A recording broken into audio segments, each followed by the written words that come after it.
Talk about the job that Nick's doing, adjusting to being covered so much, but then anything to distribute. And this was my message after the team, that every game we have to go into it prepared for any game plan people are going to give us. That they weren't no catch today, but they were containing today. And it's a different type of defense. They had like the best, Synergy had one of the best pick and roll defenses in the country. So we had to make some adjustments and the angles and different things like that. And it's a puzzle. I mean, this game continues to change, and Nick is learning to change with it. So he made some glaring errors today, and then he adjusted down the stretch. On your right with Noah. Horford obviously had a big game against Minnesota today. It was Jordan in the first half. Yep. Is it just a case of sort of trying to ride the hot hand between those two? Well, no, yeah. I mean, if those guys, if they have a hot hand, they're still not going to be in there very long. I mean, the energy they have to expend for a big body is going to be 4 or 5 minutes, and the other guy's coming in. Now, we may put them back in again, but if the other guy makes plays, we're leaving him in there. And John was having trouble finding some smooth air for a while, so we just left him in there with the cushion. We left him in there trying to play through it, and he ended up getting a basket at the end. Right on down here with John. Not saying John and Jordan don't always practice hard, but does it add to their urgency a little bit, knowing that they're going to be in there for that many minutes? You know, we won a Big Ten championship with those two, and then Evan gave us some time in the center, maybe 18 minutes, 15 minutes a game. But those two played the most of our minutes on a team that ended up having a pretty good year.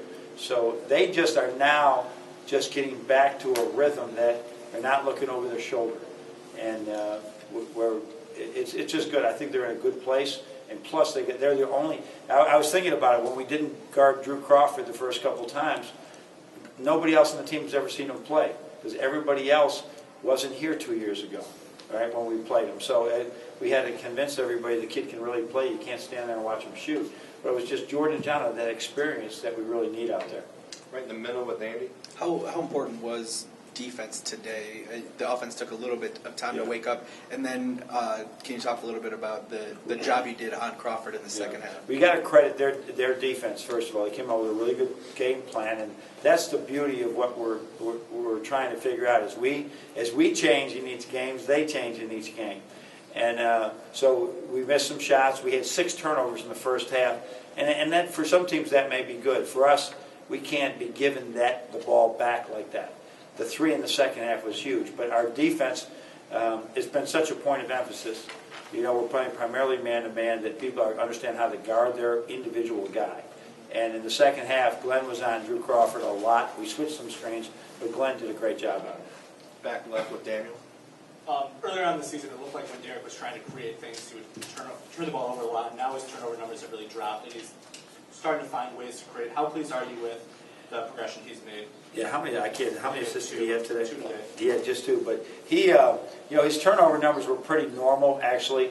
2 a game for a point guard is very normal going into the games. And what I do like is he's creating more either for himself and doing it efficiently. You know, sometimes you can't mistake activity for achievement. And he was doing things before that really weren't conducive to finding open men. And now he's doing that much better. At the same time, he's picking his spots so he can score. But he and Zach Irvin, the game is slowing down for both of them as we go into the second semester. Right down front with Rod.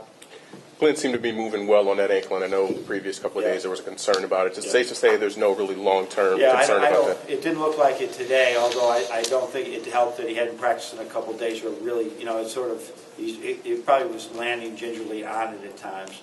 I think if he could go up and land, but I think he's just a little bit off.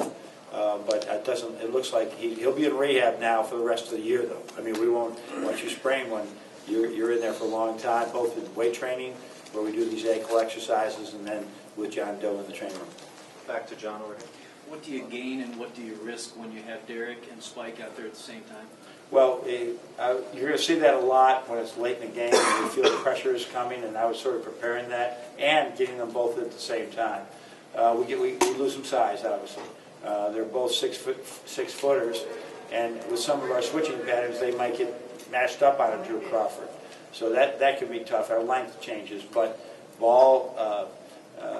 have ball possession and running our offense with speed, they're both really good at it.